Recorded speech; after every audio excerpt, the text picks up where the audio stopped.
Hello दोस्तों, कैसे हैं आप सभी। मेरा नाम अर्जुन है और लास्ट वीडियो में मैंने आपको आईफोन 15 की अनबॉक्सिंग दिखाई थी।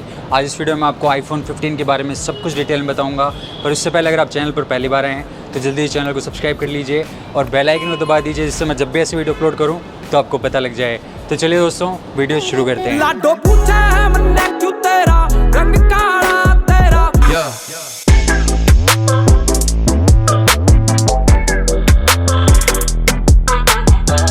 सबसे पहले फ़ोन की डिज़ाइन की बात करते हैं। फ़ोन को पहली बार देखते हैं तो ऐसा लगता है जैसे डिज़ाइन में कोई ज़्यादा चेंजेस नहीं है, पर इस बार फ़ोन में ऐसे काफ़ी छोटे मोटे चेंजेस किए गए हैं, जिसके कारण आईफोन 15 सीरीज के नॉन प्रो मॉडल्स भी प्रो मॉडल वाला फील देते हैं। जैसे बैक साइड में जो इस बार ग्लास दिया गया है वो मैट फिनिश के साथ आता है, जो पहले सिर्फ प्रो मॉडल्स में ही आता था, जिसके कारण ये काफ़ी प्रीमियम लुक तो देता ही है। साथ ही साथ इस पर फिंगरप्रिंट्स भी आसानी से विजिबल नहीं होते हैं। पहले नॉन प्रो मॉडल्स में ग्लास ग्लोसी फिनिश के साथ आता था, जिसके कारण ये काफ़ी रिफ्लेक्ट तो करता ही था, पर इस पर फिंगरप्रिंट्स भी बहुत ज़्यादा दिखते थे। लेफ्ट साइड मेरे पास आईफोन 13 है और राइट साइड मेरे पास आईफोन 15 है। 15 में मैट फिनिश ग्लास है, तो आप देख सकते हैं ये बिल्कुल भी लाइट को रिफ्लेक्ट नहीं कर रहा है, जबकि आईफोन 13 वाला ग्लास काफी रिफ्लेक्ट कर रहा है। पहले ग्लास पर फिंगरप्रिंट्स काफी ज्यादा दिखते थे, पर इस बार आईफोन 15 के ग्लास पर फिंगरप्रिंट्स नहीं दिखते हैं, जो पर्सनली मुझे काफी ज्यादा अच्छी चीज लगी। ऊपर कैमरा मॉड्यूल में जो ग्लास है वो ग्लोसी फिनिश के साथ आता है, बिल्कुल जैसे प्रो मॉडल्स में आता है। बाकी यहाँ आपको नॉइस कैंसिलेशन माइक और ऊपर ड्यूल टोन फ्लैश दिया गया है। इसके अलावा आईफोन 15 का जो कैमरा मॉड्यूल है वो आईफोन 13 और 14 के मुकाबले में इस बार थोड़ा बड़ा है, क्योंकि आईफोन 15 में आपको इस बार नया 48 मेगापिक्सल का मेन कैमरा दिया गया है। इस बार 15 सीरीज के नॉन प्रो मॉडल्स में ब्लैक कलर को छोड़कर सभी कलर्स काफी ज्यादा लाइट दिए गए हैं। जैसे आप देख सकते हैं मेरे पास ये फोन ब्लू कलर में है, पर इसमें ब्लू कलर की शेड काफी कम है, तो एक्चुअल में आप इसे लाइट ब्लू कलर कह सकते हैं। बाकी पर्सनली मुझे तो इस बार के लाइट कलर्स काफी अच्छे लगे हैं। इस बार पूरी आईफोन 15 सीरीज की बैक ग्लास रिप्लेसमेंट को काफी ईजी बना दिया गया है। पहले ग्लास फ्रेम पर चिपका हुआ आता था, पर इस बार आपको बैक ग्लास का अलग से पैनल दिया गया है, जिसे डिस्प्ले की तरह आसानी से रिमूव किया जा सकता है। बाकी फोन की साइड्स की बात करें तो आपको साइड में एरोस्पेस ग्रेड की एल्यूमिनियम फ्रेम मिलती है, जिसे इस बार ऊपर और नीचे से हल्का सा कर्व किया गया है। पहले ये फ्रेम बिल्कुल फ्लैट आती थी। नई कर्व फ्रेम के कारण इस फोन का इन हैंड फील भी पहले से काफी अच्छा हुआ है और फोन हाथ में पकड़कर काफी कंफर्टेबल फील देता है। तो अब हल्की सी कर्व फ्रेम तो मिलती है जो पहले से कंफर्टेबल है, साथ ही साथ वही सेम बॉक्सी डिजाइन भी मिलती है फ्लैट डिस्प्ले के साथ, जो पर्सनली मुझे काफी ज्यादा अच्छी लगती है। बाकी फोन पहले की तरह सेम 7.8 mm की थिकनेस के साथ आता है और इसका वेट पहले से 1 ग्राम कम है, तो फोन काफी स्लिम और लाइट वेट है। इस बार आपको सबसे बड़ी इंप्रूवमेंट फोन की फ्रंट साइड में देखने को मिलेगी और लास्ट टाइम की प्रो मॉडल्स की तरह इस बार आपको नॉन प्रो मॉडल में भी ऊपर पिल शेप नोच देखने को मिल जाती है, जो लास्ट टाइम सिर्फ आईफोन 14 प्रो और 14 प्रो मैक्स में ही थी। एप्पल इस पिल शेप नोच को डायनेमिक आइलैंड कहता है, क्योंकि ये एक नॉर्मल नोच नहीं है, बल्कि इसे सॉफ्टवेयर के साथ इस तरह से इंटीग्रेट किया गया है कि जब आप फोन को यूज करते हैं तो आपको ऐसा लगता है जैसे ये कोई हार्डवेयर नहीं बल्कि सॉफ्टवेयर का पार्ट है, और इस सॉफ्टवेयर के साथ इतनी रिस्पॉन्सिबली काम करती है कि जब आप फोन को यूज करते हैं तो आपको फील ही नहीं होता है कि फोन में कोई नोच है। जैसे पहले जो पॉपअप्स डिस्प्ले के बीच में आते थे वो अब इस पिल शेप नोच में ऊपर दिखते हैं। जैसे आप फोन साइलेंट करेंगे तो उसकी कंफर्मेशन ऊपर इस नोच में मिलेगी। अगर आप पासवर्ड ऑटो फिल कर रहे हैं तो ऊपर आपको स्मूथ सी एनिमेशन देखने को मिलती है, या फिर आप फोन यूज कर रहे हैं और कोई कॉल आती है तो वो भी आपको ऊपर डायनेमिक आइलैंड में शो होती है। ऐसे फोन को चार्ज लगाते हैं तो ऊपर आपको काफी अच्छे एनिमेशन के साथ पॉपअप देखने को मिलता है। अगर आप म्यूजिक सुन रहे हैं और ऐप को क्लोज करेंगे तो ऐप ऊपर डायनेमिक आइलैंड में चली जाएगी। इसके बाद अगर आपको म्यूजिक को कंट्रोल करना है तो बिना ऐप को ओपन करे आप डायरेक्ट डायनेमिक आइलैंड से म्यूजिक को कंट्रोल कर सकते हैं। ऐसे इसके काफी सारे रियल लाइफ एग्जांपल्स है जो काफी यूनिक सा एक्सपीरियंस देते हैं। वहीं पहले के नॉन प्रो मॉडल्स में देखें तो फिक्स नोच आती थी जो रिस्पॉन्सिव नहीं होती थी, तो पहले के मुकाबले में आईफोन 15 सीरीज के नॉन प्रो मॉडल्स में काफी इंप्रूवमेंट हुई है। फोन की नोच छोटी है पर इसमें हार्डवेयर सारा सेम है, तो फोन का फेस अनलॉक उतना ही सिक्योर और फास्ट है और इंस्टेंटली किसी भी रोटेशन और कंडीशन में आपके फेस को इजीली पहचान लेता है।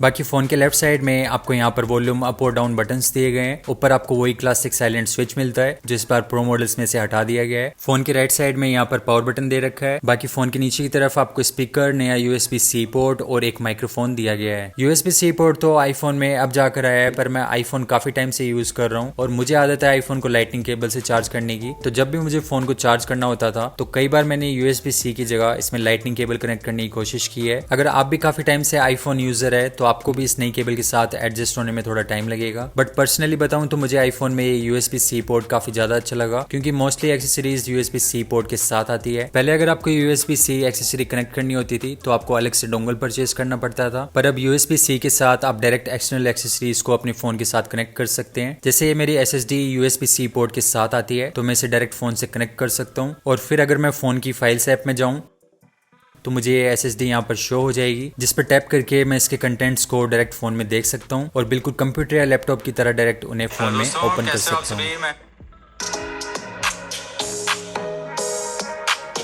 अगर मैं आपको इस SSD की इन्फो दिखाऊं तो आप देख सकते हैं ये 1 टेराबाइट की SSD है। तो मैं इजीली मेरे फोन के साथ 1 टेराबाइट की एक्सटर्नल स्टोरेज को भी कनेक्ट कर पा रहा हूं, जो कि बहुत ही अच्छी चीज है। iPhone 15 सीरीज के नॉन प्रो मॉडल्स में USB-C पोर्ट सिर्फ USB 2.0 के सपोर्ट के साथ आता है। इसमें फास्ट USB 3.0 पोर्ट नहीं है, क्योंकि नॉन प्रो मॉडल्स में सेम iPhone 14 Pro वाली A16 बायोनिक चिप है, जो लास्ट टाइम की लाइटनिंग पोर्ट के iPhone के हिसाब से बनाई गई थी और उसमें अलग से USB-C कंट्रोलर नहीं था। पर 15 सीरीज के प्रो मॉडल्स में नई A17 Pro चिप है जो USB-C कंट्रोलर के साथ आती है, जिसके कारण उनमें ज्यादा फास्ट USB-C पोर्ट है और आप डायरेक्ट फोन के कैमरा से भी वीडियो को रिकॉर्ड करके एक्सटर्नल स्टोरेज में सेव कर सकते हैं। बाकी मुझे इस बार की ये ब्रेडेड USB-C केबल काफी ज्यादा पसंद आई, जो पहले से काफी ज्यादा स्ट्रॉन्ग और ड्यूरेबल है। पहले की तरह iPhone 15 के फ्रंट और बैक ग्लास के ऊपर भी आपको एप्पल की सिरेमिक शील्ड मिलती है, जो नॉर्मल ग्लास के मुकाबले में ज्यादा स्ट्रॉन्ग होती है और ये ग्लास आसानी से क्रैक नहीं होता है। ग्लास भले ही कितना भी स्ट्रॉन्ग क्यों ना हो, पर ग्लास ग्लास होता है और गिरने पर टूट सकता है। तो आपको अपने फोन पर एक अच्छा टेम्पर्ड ग्लास और कवर यूज करना चाहिए। जैसे मेरे iPhone 13 पर मैं कैस्टिनो का ट्रांसपेरेंट कवर यूज़ कर रहा हूँ और 13 Pro पर मैं ये लेदर केस यूज़ कर रहा हूँ।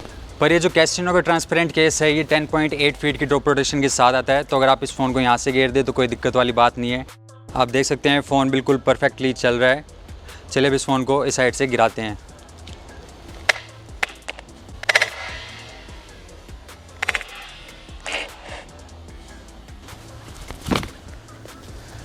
आप देख सकते हैं बैक साइड से फ़ोन बिल्कुल परफेक्टली फाइन है और आगे से भी डिस्प्ले बिल्कुल ठीक है और फ़ोन बिल्कुल परफेक्टली चल रहे हैं। वैसे तो नॉर्मली हम फ़ोन को इस साइड से यूज़ करते हैं या फिर कॉल पे बात कर रहे होते हैं तो इस साइड से यूज़ करते हैं, और अगर यहाँ से फ़ोन नीचे गिर जाए तो आप देख सकते हैं फ़ोन में वैसे भी कोई दिक्कत नहीं आने वाली है। वैसे तो मार्केट में बहुत सारे केस आते हैं जो ड्रॉप प्रोटेक्शन के साथ आते हैं, पर इस केस की मुझे सबसे अच्छी बात लगती है कि काफ़ी बजट फ्रेंडली है और इसमें क्वालिटी में कोई भी कॉम्प्रोमाइज़ नहीं है। अगर आप इस क्वालिटी का नॉर्मल कोई केस लेंगे तो आपको 4 से 5 हज़ार रुपये का पड़ेगा, पर ये क्लासिक केस आपको सिर्फ 1399 रुपये का मिल जाता है। और अगर आप अर्जुन टेक 15 कोड यूज़ करेंगे तो आपको 15% एक्स्ट्रा ऑफ भी मिल जाएगा। ये क्लासिक केस मैंने मेरे iPhone 15 के लिए प्री ऑर्डर कर दिया है और इस बार ये 10.8 की जगह 12.1 फीट की ड्रॉप प्रोटेक्शन के साथ आता है। तो जैसे मेरे पास केस आएंगे मैं आपको iPhone 15 का भी ड्रॉप टेस्ट करके दिखा दूंगा। बाकी फोन में आपको मैगसेफ सपोर्ट तो मिलता ही है, तो आप इसके साथ मैगसेफ एक्सेसरीज भी यूज कर सकते हैं। जैसे आप मैगसेफ चार्जर का यूज करके इसे वायरलेसली चार्ज कर सकते हैं या फिर मैगसेफ वॉलेट को फोन के पीछे अटैच करके कार्ड्स को अपने साथ इजीली कैरी कर सकते हैं। iPhone 15 में 6.1 इंच की super retina XDR OLED display मिलती है, जिसमें छोटी पिल शेप नॉच के कारण इसका रेजोल्यूशन iPhone 14 से 30 से 35 पिक्सल्स ज्यादा है और पिक्सल पर इंच की डेंसिटी भी 460 की जगह 461 की है। बाकी डिस्प्ले की चारों तरफ बिल्कुल इक्वल और इवन बेजल्स देखने को मिलती है, जो एक एक्सपेंसिव डिस्प्ले की पहचान होती है। और क्योंकि इसमें OLED डिस्प्ले है तो इसमें आपको ट्रू ब्लैक कलर्स देखने को मिलते हैं और जहां ब्लैक एरिया होता है वहां की डिस्प्ले पूरी तरह से बंद होती है। बाकी इसमें कोई दो राय नहीं है, आपको बेस्ट क्वालिटी की डिस्प्ले iPhone 15 में मिलती है। और इस बार नॉन प्रो मॉडल्स में भी 1200 निट्स की जगह 2000 निट्स की पीक आउटडोर ब्राइटनेस मिलती है, तो बिल्कुल डायरेक्ट सनलाइट में भी आपको काफी अच्छी विजिबिलिटी इस डिस्प्ले के साथ मिल जाती है। इस डिस्प्ले में आपको HDR10 और डोल्बी विजन का सपोर्ट भी दिया गया है, तो जब आप इस डिस्प्ले में HDR कंटेंट प्ले करते हैं तो आपको हाई डायनेमिक रेंज देखने को मिलती है। मतलब HDR वीडियो में आपको कलर काफी वाइब्रेंट दिखते हैं और पॉप करते हैं। फोन की डिस्प्ले क्वालिटी से मुझे कोई शिकायत नहीं है, पर अभी 2024 आने वाला है और एक 80,000 रुपए के फोन में सिर्फ 60 हर्ट्ज की डिस्प्ले होना काफी अजीब लगता है। प्रो मॉडल्स में तो 120 हर्ट्ज की डिस्प्ले आती है, पर नॉन प्रो मॉडल्स में 120 हर्ट्ज नहीं तो 90 हर्ट्ज की डिस्प्ले तो कम से कम इस बार आनी चाहिए थी, बट नहीं है तो कुछ नहीं कर सकते हैं। अगर आप अभी तक आईफोन के नॉन प्रो मॉडल्स ही चला रहे हैं तो आपको कुछ नोटिस नहीं होगा, पर अगर आपने 13 प्रो या 14 प्रो की 120 हर्ट्ज की डिस्प्ले चला रखी है तो आपको डिफरेंस फील होगा। भले ही फोन में 60 हर्ट्ज की डिस्प्ले है, पर इसकी टच सैंपलिंग रेट 120 हर्ट्ज की आती है, जिससे इसकी टच चलने में काफी स्मूथ लगती है। क्या पता उसे फोर्स कर रहे हो? क्या तुम्हें सुनाई दे रहा है? फोन में आपको बेस्ट स्टीरियो स्पीकर्स दिए गए हैं, जिसमें से एक ऊपर ईयरपीस में है और दूसरा USB-C पोर्ट के साइड में है। इसके अलावा फोन में आपको स्पेशल ऑडियो का सपोर्ट भी मिलता है, तो जब आप इसमें म्यूजिक सुनते हैं या फिर मूवीज देखते हैं तो ऐसे लगता है जैसे आवाज आपके चारों तरफ से आ रही है। बाकी फोन में आपको iOS 17 के साथ सभी लेटेस्ट फीचर्स मिलते हैं, जैसे आप लाइव विजेट्स का यूज करके डायरेक्ट होम स्क्रीन से टास्क कंप्लीट कर सकते हैं, या दो आईफोन्स को टच करके डायरेक्ट एयर ड्रॉप के थ्रू फाइल्स को शेयर कर सकते हैं। और भी कई सारे iOS 17 के कूल फीचर्स है जिनको मैंने सेपरेट वीडियो में बताया। अगर आप देखना चाहते हैं तो ऊपर मैंने लिंक दे रखी है। लास्ट टाइम प्रो मॉडल्स में तो 48 मेगापिक्सल का कैमरा आ गया था, पर इस बार आईफोन 15 सीरीज के नॉन प्रो मॉडल्स में भी नया 48 मेगापिक्सल का मेन कैमरा आ चुका है। आईफोन 15 और 15 प्लस के बैक साइड में आपको ड्यूल कैमरा सेटअप मिलता है, जिसमें से एक 48 मेगापिक्सल का f1.6 एपर्चर का वाइड कैमरा है जो 26 mm की फोकल लेंथ के साथ आता है। और मेन कैमरा में आपको सेंसर शिफ्ट OIS भी मिलता है, जिसमें कैमरा की लेंस की जगह कैमरा का सेंसर आपके मूवमेंट के हिसाब से मूव करता है और आपको स्टेबलाइज्ड वीडियो मिलती है। आईफोन 14 प्रो का जो 48 मेगापिक्सल का कैमरा है उसकी सेंसर साइज 15 से ज्यादा बड़ी है, तो आईफोन 15 और 14 प्रो के मेन कैमरा भले ही 48 मेगापिक्सल के हैं पर ये सेम नहीं है। दूसरा 12 मेगापिक्सल का f2.4 एपर्चर का अल्ट्रा वाइड कैमरा है जो 13 mm की फोकल लेंथ के साथ आता है। पहले आईफोन के नॉन प्रो मॉडल्स में सिर्फ दो लेंस के ऑप्शन मिलते थे, पर इस बार नए 48 मेगापिक्सल कैमरा के ज्यादा रेजोल्यूशन के कारण आपको 48 मेगापिक्सल के सेंसर के बीच में से 12 मेगापिक्सल की 2x ऑप्टिकल क्वालिटी की फोटो भी मिलती है। और अब आपको कैमरा ऐप में 2 की जगह 3 लेंस के ऑप्शन मिलते हैं नए 2x लेंस के साथ। तो अब आप नॉन प्रो मॉडल से भी 2x जूम की ऑप्टिकल क्वालिटी वाली फोटोज ले पाएंगे। अभी तक आप आईफोन में जितनी भी फोटोज लेते थे उनका डिफॉल्ट रेजोल्यूशन 12 मेगापिक्सल का होता था, पर इस बार 15 सीरीज के सभी फोन्स में 48 मेगापिक्सल का मेन कैमरा है, तो डिफॉल्ट रेजोल्यूशन को 12 की जगह 24 मेगापिक्सल का कर दिया है, जिसके कारण जब आप फोटोज को जूम करते हैं तो फोटो में पहले के मुकाबले में ज्यादा डिटेल्स देखने को मिलती है और फोटो जल्दी से पिक्सेलेटेड नहीं होती है। अगर आप फिर भी पहले की तरह 24 मेगापिक्सल की जगह 12 मेगापिक्सल की डिफॉल्ट फोटोज लेना चाहते हैं तो आप फोन की सेटिंग्स में कैमरा के अंदर जाएंगे तो आपको फॉर्मेट्स का ऑप्शन मिलेगा। इसमें आप फोटो मोड के अंदर जाकर 24 मेगापिक्सल की जगह 12 मेगापिक्सल सेट कर सकते हैं। इसके बाद आप जो भी फोटोज मेन कैमरा से लेंगे उसका डिफॉल्ट रेजोल्यूशन 12 मेगापिक्सल का आएगा। वैसे 14 प्रो और 14 प्रो मैक्स में भी 48 मेगापिक्सल का कैमरा है और सॉफ्टवेयर के थ्रू डिफॉल्ट रेजोल्यूशन उनमें भी चेंज किया जा सकता था, पर एप्पल ने इस फीचर को सिर्फ 15 सीरीज में ही दिया है। भले ही 14 प्रो में आप डिफॉल्ट रेजोल्यूशन चेंज नहीं कर सकते हैं, पर आप कैमरा की सेटिंग्स में जाकर एप्पल प्रो रो को ऑन कर सकते हैं और वहां आप डायरेक्ट 48 मेगापिक्सल का रेजोल्यूशन सेट कर सकते हैं। इसी तरीके से अगर आप आईफोन 15 में भी फुल 48 मेगापिक्सल की फोटो लेना चाहते हैं तो आप कैमरा सेटिंग्स में रेजोल्यूशन कंट्रोल को ऑन कर सकते हैं। इसे ऑन करने के बाद जब आप कैमरा ऐप ओपन करेंगे तो ऊपर आपको हीफ मैक्स का ऑप्शन मिलेगा, जिसे ऑन करने के बाद जब आप फोटोज लेंगे तो 48 मेगापिक्सल की आएगी और इन फोटोज में जब आप जूम करते हैं तो काफी डिटेल्स आपको देखने को मिलती है। इसके अलावा आईफोन 14 सीरीज की तरह कैमरा ऐप में आपको एक्शन मोड भी मिलता है, जिसमें एडवांस रोल करेक्शन का यूज किया जाता है और आपको बिल्कुल गिम्बल जैसे स्टेबलाइजेशन डायरेक्ट फोन के कैमरा से मिलती है। आईफोन 15 में जब आप फोटोज क्लिक करते हैं और फोटोज में सब्जेक्ट कोई पर्सन, डॉग या कैट होगी तो फोटोज क्लिक करते वक्त फोन अपने आप डेप्थ इन्फॉर्मेशन भी सेव कर लेता है, जिसके कारण अगर आप चाहें तो बाद में भी उस फोटो का बैकग्राउंड ब्लर कर सकते हैं। जैसे आप ऐसी फोटो पर क्लिक करेंगे तो ऊपर आपको पोर्ट्रेट मोड का ऑप्शन मिल जाएगा, जिसमें जाकर आप पोर्ट्रेट मोड को ऑन कर सकते हैं। जैसे आप पोर्ट्रेट ऑप्शन सेलेक्ट करेंगे तो फोन उसकी डेप्थ इन्फॉर्मेशन को निकालेगा और आपकी नॉर्मल फोटो के बैकग्राउंड को ब्लर कर देगा। आप देख सकते हैं कितना बढ़िया तरीके से फोन ने बैकग्राउंड और सब्जेक्ट को अलग करके एज को डिटेक्ट किया है और बैकग्राउंड ब्लर को बिल्कुल DSLR कैमरा की तरह अप्लाई किया है। ये फीचर पर्सनली मुझे काफी ज्यादा अच्छा लगा। फोन की फ्रंट साइड में 12 मेगापिक्सल का f1.9 एपर्चर का 23 mm का वाइड कैमरा है, जो सेम आईफोन 14 वाला है, पर A16 बाइनिक चिप के नए इमेज सिग्नल प्रोसेसर के कारण इसकी क्वालिटी भी पहले से इंप्रूव हुई है। इसके अलावा फोन में 720p HD से लेकर 4K 60 FPS तक वीडियो रिकॉर्ड कर सकते हैं। आईफोन 15 में नया मेन कैमरा दिया गया है, तो जो इसकी वीडियो क्वालिटी है वो भी इंप्रूव हुई है पहले से, और आप देख सकते हैं मैं इस फ़ोन से 4K पर वीडियो रिकॉर्ड कर रहा हूँ जो 30 FPS पर रिकॉर्ड की गई है, और इसमें आप देख सकते हैं क्वालिटी कितनी ज़्यादा अच्छी आ रही है। ये वीडियो मैं इसके फ्रंट कैमरा से रिकॉर्ड कर रहा हूँ और ये मैंने 4K में रिकॉर्ड की है, और आप देख सकते हैं जो क्वालिटी है काफ़ी अच्छी आ रही है। सबसे बेस्ट चीज़ मुझे इसकी लगती है माइक्रोफोन की क्वालिटी, जो आप सुन सकते हैं काफ़ी अच्छी तरीके से इसमें सुनाई दे रही है। इस फ़ोन में आप सिनेमैटिक वीडियो 1080p से लेकर 4K 30 FPS तक रिकॉर्ड कर सकते हैं। इस फ़ोन से रिकॉर्डेड सिनेमैटिक वीडियो है जो मैं 4K पर रिकॉर्ड कर रहा हूँ और ये 30 FPS पर रिकॉर्डेड है, और आप देख सकते हैं आईफोन 15 में जो सिनेमैटिक वीडियो काफ़ी ज़्यादा अच्छी तरीके से ब्लर करती है, बैकग्राउंड बिल्कुल ब्लर है, जो फोकस है मेरे ऊपर काफ़ी अच्छी तरीके से हो रखा है, और जो एज है वो भी आप देख सकते हैं काफ़ी अच्छी तरीके से डिटेक्ट हो रखे हैं। ये इस फ़ोन के फ्रंट कैमरा से रिकॉर्डेड सिनेमैटिक वीडियो है, और आप देख सकते हैं कितनी ज़्यादा बढ़िया क्वालिटी की इससे सिनेमैटिक वीडियो आ रही है।